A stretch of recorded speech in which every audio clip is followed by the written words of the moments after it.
في ناس كانت تحرض، يعني انتوا اللي شايفينه ما كان تحريض.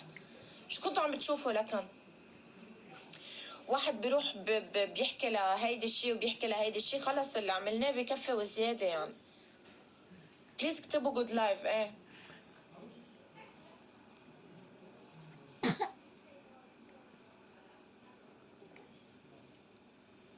كان يحرض، بس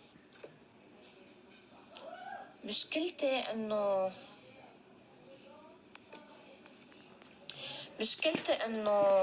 كنت شايفته لهيدا الشيء، شايفته بعيوني، كلهم كنت شوفهم، بس انه خلص اذا بدي ضلني اعلق على هيدا وهيدا والله رح اتعبه بزيادة. اصلا تعبت انا كتير.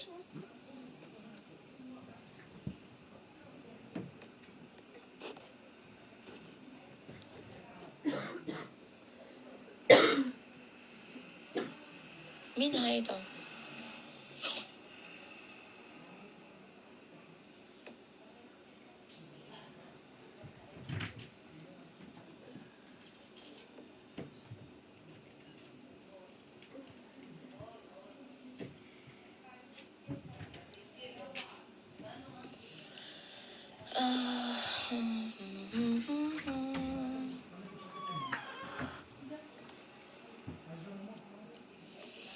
ايه فشو كمان؟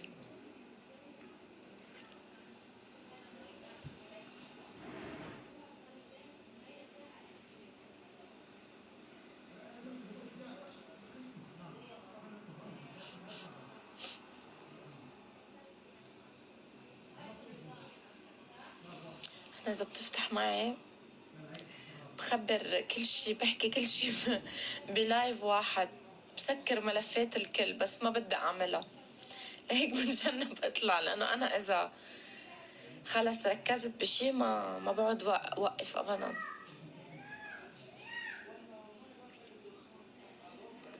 مين اللي فاز؟ ما بعرف، ما كنت انا لا اعرف.